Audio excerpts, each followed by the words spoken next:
En mayo de 2018, las y los estudiantes salieron a las calles a exigir una educación no sexista. ¿Cuáles fueron las consecuencias de eso y de qué manera se integraron las demandas sociales a los espacios de educación superior?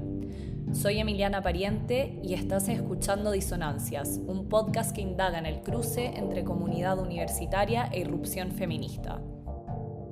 Liz, muchas gracias por acompañarnos en esta entrega de Disonancias Podcast. Ya estamos en nuestra segunda temporada, de hecho, y estoy muy contenta de poder hablar contigo. Tú eres profesora de historia, eres justamente académica de la Universidad de Nuevo México, cofundadora de Faculty for a Sexual Assault Free Environment en esa misma universidad, que entiendo es un departamento para sentar las bases de una facultad libre de acoso sexual, ¿cierto? Sí. Liz, a eso también hay que sumarle a tu gran currículum, que además muchos de tus estudios y análisis tienen que ver con los derechos de la mujer en Chile, ¿cierto? Tú eres de Estados Unidos, pero te centraste mucho, o tus estudios se centraron mucho en la realidad chilena, ¿verdad? Sí, justamente. Entonces, para abrir esta conversación el día de hoy, me gustaría preguntarte por qué te interesaste en Chile. Bueno, gracias Emiliana. Es una historia larga, pero te la voy a hacer corto. Que llegué a Chile no tanto en el tema de género ni feminismo, sino que detrás del Papa. En realidad llegué ahí en los años 80, justamente en un momento de inicio de la transición chilena, y andaba gringa muy patiperra por estos lados en los años después de sacar mi bachillerato, y conociendo muchas realidades. Y en ese sentido partí con trabajo solidario con Chile en derechos humanos, que después me dediqué a su estudio, a los movimientos de la época, para después volver en los años de transición, a los inicios de los 90, para iniciar mi investigación en historia sobre mujer y trabajo en Chile. Y a eso ya me he dedicado a este tema en historia por más que 30 años, con muchas estadías en Chile y también trabajo en Argentina y otros lugares, pero siempre vuelvo a Chile, y ahí tengo mis redes académicas, tanto como personales, que me hacen lazos y afinidades con movimientos sociales, también entre mujeres, que ha sido un enfoque muy importante para mí en estos años de levantamiento de estudios de mujer y género en Chile. Y entonces bueno, dado que ahí está gran parte de tu foco o que muchos de tus estudios están centrados en esa situación y en esa realidad, te quiero preguntar en qué están las, digamos, mujeres chilenas hoy. Yo sé que es difícil y me imagino súper difícil hacer un análisis general, pero si tuvieras que desglosar las particularidades de hoy, después de, por ejemplo, no sé, mirando hacia atrás, un mayo feminista en el 2018, por el cual, bueno, las estudiantes de ese minuto impulsaron muchas demandas, entre ellas el fin a la educación sexista, a los ocultamientos de abusos y acosos que estaban pasando dentro de las instituciones educacionales, la elaboración de protocolos de género, y después de eso incluso, porque fue como toda una seguidilla, ¿no? El mayo feminista, después un estallido, un proceso constitucional truncado, una pandemia, todo esto junto, ¿no? Como que fueron unos años así, wow, de explosión en ese sentido. Entonces, considerando un poco eso, ¿qué se podría decir de la situación actual? Mira, yo como historiadora siempre tiendo a no comentar en las realidades actuales, tanto como poner un poco de perspectiva histórica a la cuestión. Y también parto diciendo que como extranjera tampoco me pongo como experta en el tema. Yo no estoy viviendo en Chile, estoy observando desde lejos. Y yo creo que eso es muy importante, porque yo me ubico y me dedico a la docencia de estudiantes en Estados Unidos. Entonces, para mí, mi perspectiva hacia los cambios que se ha dado últimamente en Chile, tanto los intentos de cambiar la constitución, muchos incidentes políticos por ende muy importantes, es que justamente cuando yo hago cursos sobre historia de la mujer y género en América Latina, parto con estudios de la realidad actual en que los movimientos feministas y sociales nos dan mucho para aprender de estos casos. O sea, es increíble siendo una académica ya con varias décadas de trabajo en Chile, que en décadas pasadas, ponte tú, no podría, digamos, hablar tanto de estos movimientos como modelos para el surgimiento, la lucha que estamos tomando en Estados Unidos, porque nosotros tuvimos una idea de nuestra particularidad como estadounidense feminista muy, muy grande. Yo diría que hemos caído bastante desde los años 90, por ejemplo, ¿no? Entonces, claro que hay mucha desigualdad, hay todo un movimiento para visibilizar los cuidados y la parte, las desigualdades de género en las políticas públicas en este sentido. Y como es bien mi interés, mucha evidencia de violencia sexual dentro de los entornos académicos, tanto en Chile como en mi país. Y por eso me he dedicado no solamente al trabajo de la prevención del acoso sexual en mi propia institución y en redes de Estados Unidos, sino que redes globales, en que hemos visto en estas reuniones últimamente que hemos tomado que justamente las investigadoras del proyecto Disonancias de Chile están liderando en los temas que estamos viendo. Y por eso, o sea, me limito un poco a contar de lo inspiradora que ha sido esta colaboración con historiadoras y feministas chilenas a través de los años y justamente en estos años, como tú lo has dicho, Emiliana, de tanto movimiento y tanto impacto de las mujeres y el tema de género en la, digamos, la esfera pública. Liz, demos un ejemplo concreto de eso. Por ejemplo, no sé, yo cuando te escucho hablar pienso de una en el 2022, cuando la Corte Ujú. Suprema de Estados Unidos tomó la decisión de revocar el derecho al aborto, que estaba consagrado a nivel constitucional desde 1973, o sea, era la ley más antigua de todo el continente, ¿no? Sí. Con el caso Roe v. Wade, que lo conocemos. Entonces, como con esa decisión en el 2022 se afectó a los estados más conservadores, ¿no? Muchos de los cuales por lo demás están al sur de Estados Unidos, entonces frontera Sí. con México, ¿verdad? Que ese es un Ujú. dato importante porque justamente por primera vez como que hubo un cambio en el eje y fue México o las organizaciones de mujeres en México, entre ellas Las Libres, por ejemplo, liderado por Verónica Cruz, activista, ellas fueron las que ayudaron a muchas mujeres en Estados Unidos, en estos estados fronterizos, a abortar cuando esto Ujú. sucedió. Entonces, con ese caso en particular, en el 2022, con este momento en que se da vuelta o se revoca esta ley, se hizo muy evidente que era necesario en Estados Unidos generar un activismo y una conversación activa en torno a los derechos, específicamente los Ujú. derechos de la mujer.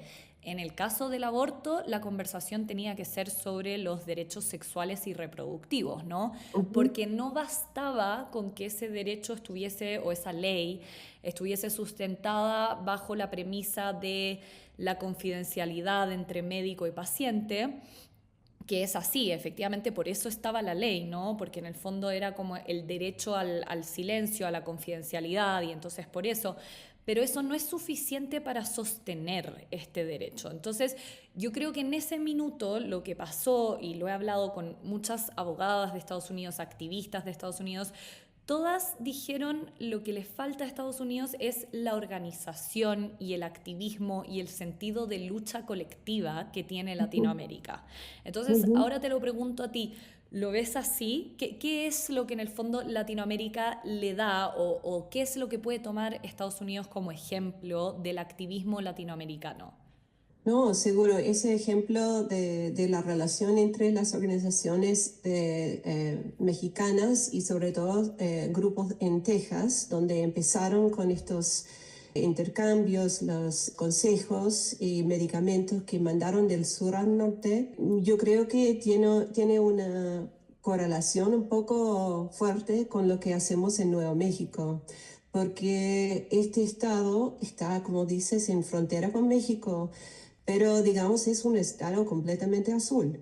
Y en ese sentido se ha reforzado el acceso al aborto y siempre ha sido un destino de las mujeres de Oklahoma, de Texas, o sea, de los estados más cercanos, para llegar y abortarse en las clínicas en Nuevo México. Y no digo que no es controvertido en ciertas comunidades, pero en ese sentido, mi comunidad acá de gente que trabajan en salud reproductiva y en las organizaciones feministas se identifican mucho con los esfuerzos de México, sí. Pero en general yo diría que nosotros acá en el norte nos habíamos engañado en muchas cosas, ¿no? Los que pertenecemos a organizaciones progresistas o de mujeres, etcétera, con un respaldo o un confianza, digamos, en que Roe v. Wade iba a perdurar.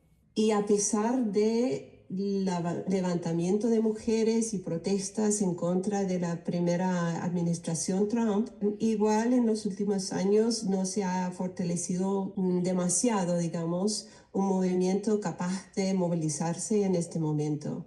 A pesar de eso, yo diría que como bien tenemos experiencias muy diversas acá por los distintos reglamentos de Estado, yo diría que hay mucho movimiento que no es tan visible. O sea, la marcha de mujeres en Washington, no pude ir, pero en 2017 fue una cosa muy linda, llamó mucho la atención, como una muestra que sí, el movimiento de mujeres vive. Y ahora hay menos movimiento público y más trabajo a nivel legal y de salud, que la gente se está metiendo voluntariamente para, por ejemplo, recibir las mujeres que viajan de Texas para buscar abortarse.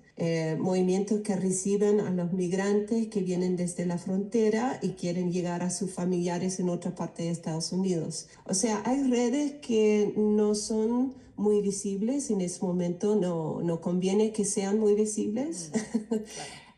Que estamos viviendo un momento de reconstrucción hasta que tener un esfuerzo política para cambiar nuestra suerte, digamos, para volver y retomar, pensar que no tenía Roe v. Wade para proteger a las mujeres, ¿no?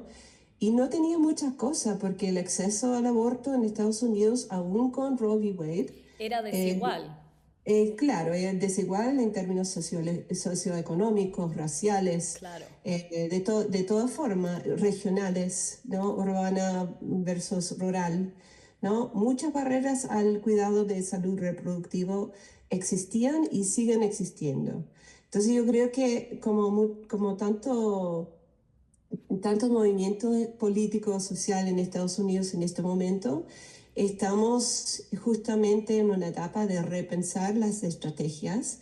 Y yo digo siempre en el contexto de docencia, en el contexto universitario, que tenemos que tomar lecciones de las luchas latinoamericanas, ver hacia México, Argentina, Chile, Perú. O sea, hay muchos ejemplos de organización y de movimiento de que podemos tomar mucha inspiración y sobre todo pedir prestado o empezar a usar una mirada desde los derechos humanos, valiéndonos en las herramientas internacionales que están disponibles, porque aún los demócratas, el partido, no ha centrado, diría yo, suficientemente los derechos humanos como un trasfondo para hacer cambio cultural, legal, política en Estados Unidos. Me gusta rescatar, de hecho, lo que dices de la importancia de la organización, especialmente en momentos críticos, en momentos en los que hay gobiernos extremos, de extrema derecha, que están velando un poco en contra de todos estos derechos Sí. logrados y consagrados, ¿no? Y ahí es Ujú. donde justamente creo que quizás por falta de leyes o quizás porque en Latinoamérica siempre el contexto y la situación es más sufrida, ahí es donde sale justamente como la organización, la lucha colectiva, las redes, como dices tú, se activan cosas, ¿no? Sí, sí. Y creo que justamente, bueno, lo que hemos estado diciendo, lo que faltaba, porque mientras no esté eso, tengo la impresión, todas estas leyes están sujetas a la situación política de turno.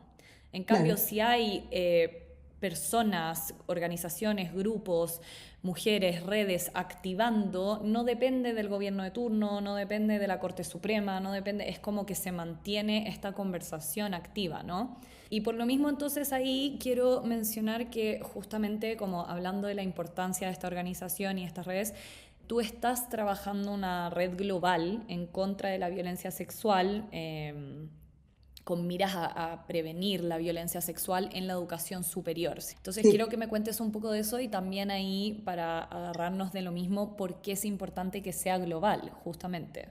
Claro, o sea, es un buen momento para nosotros. Yo estoy trabajando en este proyecto con dos colegas, Gabriela Torres bueno, de Guatemala, Canadá y Estados Unidos, y con la Ana Vidú de España, porque las dos trabajando como investigadoras y activistas en el tema de acoso sexual en la educación superior.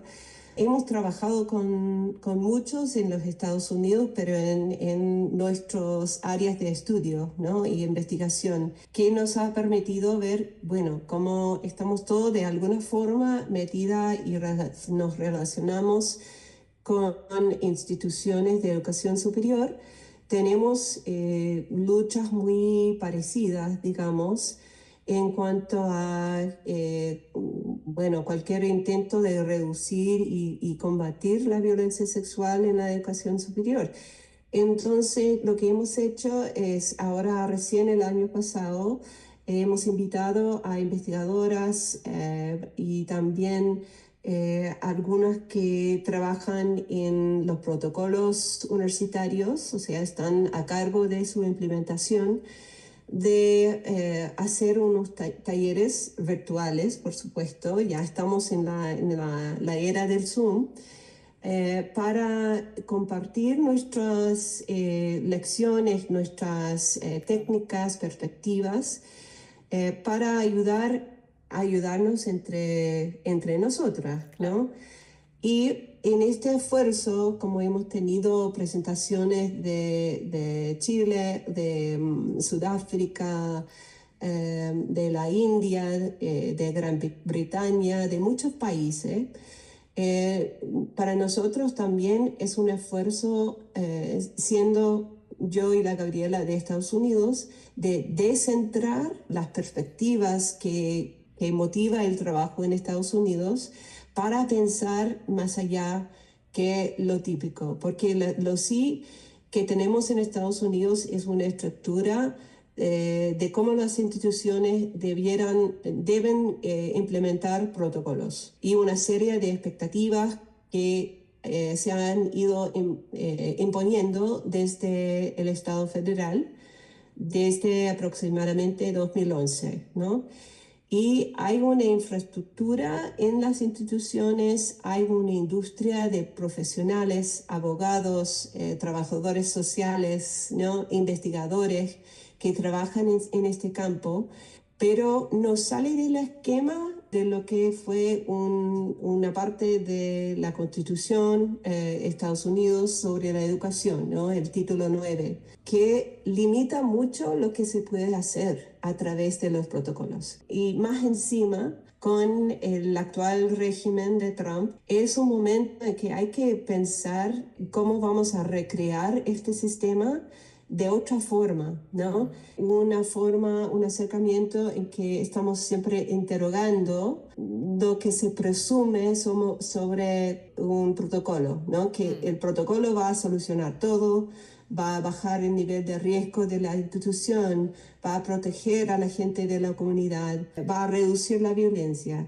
En nuestra experiencia, tras muchos años de investigación y estudio, no hemos bajado mucho el nivel de violencia sexual en las universidades y hay Claro. que partir desde otra perspectiva.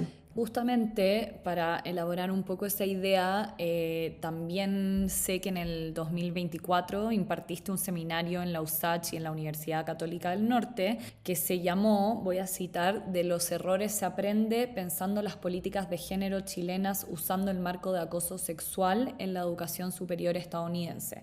Y justo ahí Me agarro un poco de esta idea porque es lo que hemos estado hablando y lo que me interesa desarrollar. Justo ahí dices que el cumplimiento legal o la normativa legal es necesaria, pero no es suficiente. ¿Qué es lo que sería suficiente o hacia dónde vamos para que sea suficiente? Claro, bueno, eso no sé si podemos definir de antemano qué sería suficiente. Lo que sí sé es que el hecho de que hayan protocolos, cuando los hayan, surgen sus inicios, se dan a los movimientos del feminismo, ¿no? Y del lente analítico de género, ¿no? O sea, los orígenes de la lucha en contra de la violencia de género, tanto en las universidades como en la sociedad, obviamente, viene de estos orígenes. Pero los protocolos tienden a significar mucho riesgo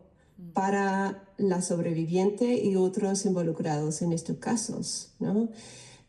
No es solamente que los protocolos no son suficientes para resolver el problema o enfrentar el problema, es que pueden hacer mucho daño también.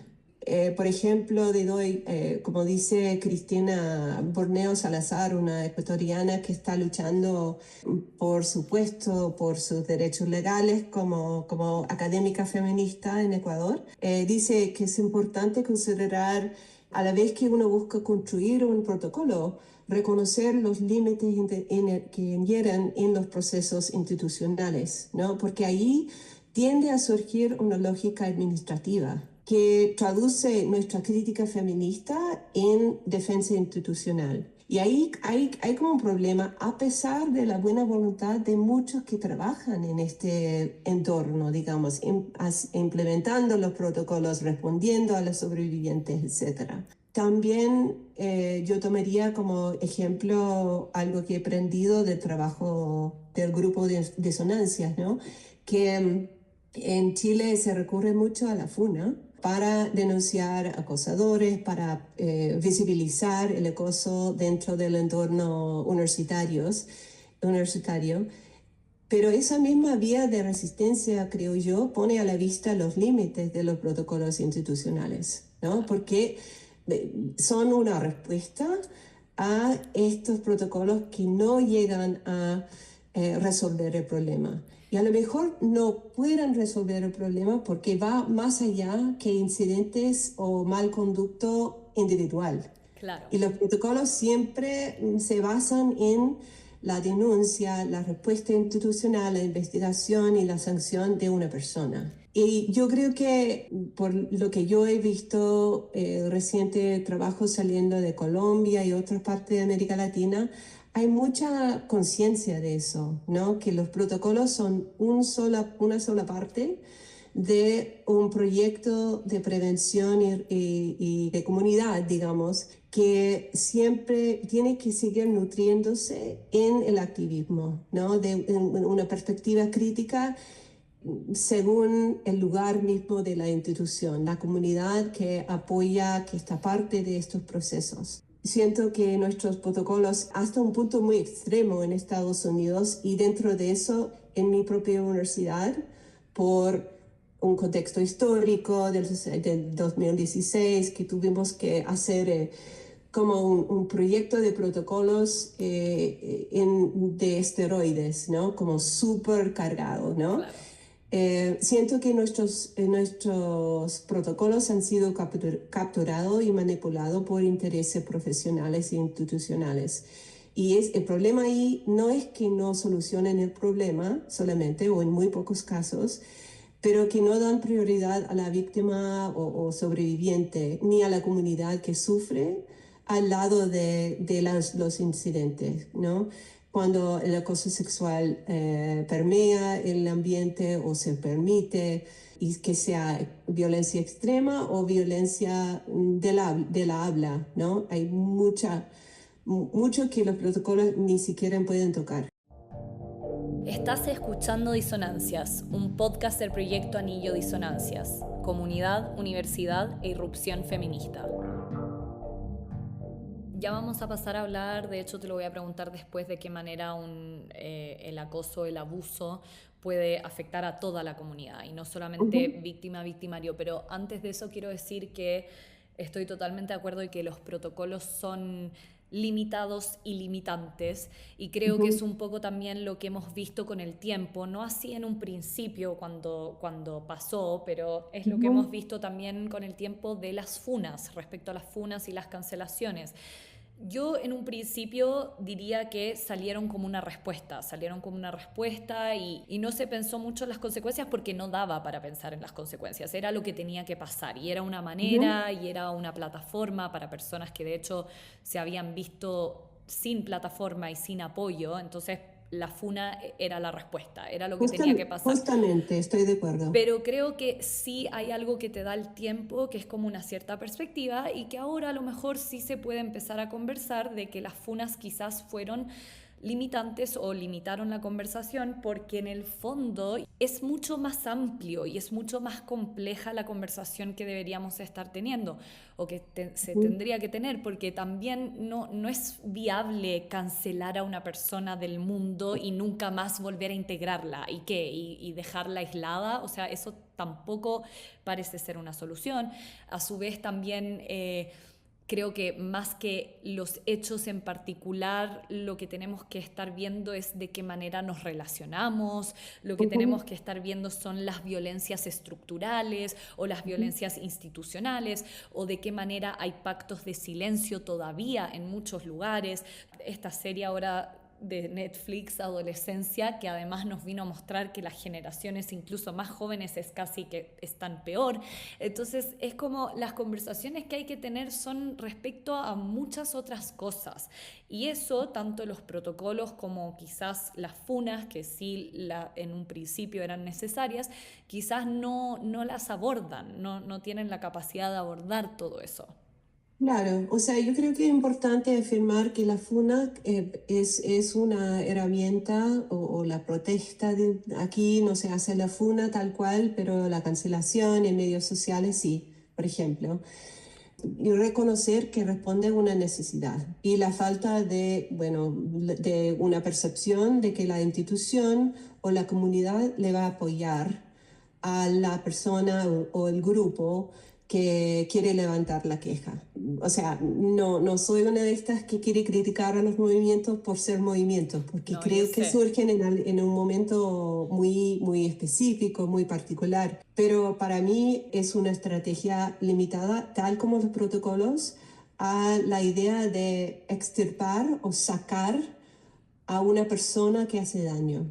Y lo que dices tú es que no es la forma que hemos desarrollado en el análisis feminista, en los estudios de la mujer, estudios de violencia de género, etcétera, de tomar en cuenta las estructuras, ¿no? Que crean estas situaciones que mantienen las desigualdades. Entonces, por esta vía, yo creo que si podríamos tomar las distintas estrategias y coordinarlos, ¿no? ¿Cuáles son los proyectos curriculares de los estudios de feminismo, por ejemplo? ¿Cuáles son los movimientos o las demandas de grupos de estudiantes? ¿Cuáles son las formas en que las académicas o las empleadas, digamos, de la misma institución pueden resistir o protestar el acoso sexual sin perder su trabajo o Claro. sin tener represalias? Porque por este lado el sistema es muy débil en la protección que ofrece a cualquier persona que levanta una queja. Y Liz, entonces dentro de eso, para cerrar, te quiero preguntar, dado que lo mencionaste también, sobre los efectos que tiene el abuso, la violencia, el acoso en toda la comunidad. De hecho, cuando se habla de justicia restaurativa, que acá en Disonancias tenemos un capítulo dedicado a eso también, la justicia que se sale, por ejemplo, del enfoque punitivista o del enfoque muy puntual, se habla que la reparación es con toda la Sí, comunidad, ¿no? Entonces te sí, quiero preguntar sí. respecto a eso. Sí, la reparación y tal como dijiste antes, la remediación, ¿no? La atención hacia las personas o los grupos en un campo que reciben los impactos o los efectos tanto de la conducta de acoso que de los procesos de investigación y de sanción. O sea, yo me respaldo en el trabajo, o sea, la forma de acercarse al tema que perseguimos en este grupo nacional de Estados Unidos, la colaboración activa, ¿cómo se traduce? Ya no me acuerdo. Acción colaborativa para la prevención de acoso sexual en la educación superior. Es un grupo independiente de Washington, D.C., que desde hace 6 años aproximadamente está permanentemente dedicado al estudio del tema de acoso sexual y también involucra 60 instituciones de educación superior en Estados Unidos. Entonces es como un gran proyecto basado en la investigación, en la idea de compartir lo que hemos aprendido de cada intervención en contra de la violencia sexual y de digamos, tratar de generar nuevos acercamientos al tema. Y ahí la remediación es todo un grupo de trabajo que tenemos ahí que produce estudios sobre represalias y formas de evitarlas, sobre la remediación de los daños que produce la misma investigación en un campus, ¿no? Entre testigos, víctimas, acusados, etcétera, de tratar de llegar a este nudo, ¿no? Del problema de que tratar el daño también puede generar daños, ¿no? Y son todo muy particulares según obviamente el momento histórico, la institución, los hechos que se están investigando, etc. Pero eso es una forma de pensar lo que hemos trabajado, digamos, sistemáticamente. Pero tu pregunta iba más bien a los efectos de acoso sexual en la academia. Y en eso yo creo que tenemos que insistir con los líderes, en particular los líderes de nuestras instituciones, de que los efectos van mucho más allá que los individuos. Estamos como ya a esta altura, reconocemos, hay daños físicos, mentales, profesionales a los y las que son víctimas del acoso, ¿no? Eso sí. Pero también el entorno universitario, cuando hay estos incidentes, hay una sensación de la falta de seguridad y también una sensación de exclusión, ¿no? Porque el acoso es una expresión de poder que resulta en la exclusión de ciertas personas, sobre todo las mujeres, claro, o los LGBT más, y falta un clima de inclusión. Entonces el entorno en sí de un campus o de una comunidad universitaria también siente estos efectos. Más allá, yo creo que todos nuestros esfuerzos históricos de construir un proyecto intelectual, político desde el feminismo en la educación superior también está atacado cuando hay incidentes y sobre todo cuando hay tolerancia de los profes, sobre todo, que están participando o cubriendo estos incidentes de acoso. Pero la parte que yo creo que hemos enfatizado a nivel nacional más que nada, sobre todo en los campos de investigación científica y de medicina, donde los acosos son muy fuertes, muy prevalentes, es que el acoso sexual también ataca a la investigación científica en sí, de la forma de socavar la participación y el éxito de mujeres o de personas que no pertenecen al entorno, a las normas del entorno. Estamos perdiendo proyectos, programas y redes académicas que no pueden funcionar sin la participación de estas personas. Entonces el nivel de investigación científica decae cuando se permite un clima tolerante hacia el acoso sexual. Acabas de escuchar Disonancias, un podcast que revisa de qué manera se implementan las demandas feministas en los espacios universitarios. Búscanos en Spotify y síguenos en nuestras redes para conocer más de nuestro proyecto.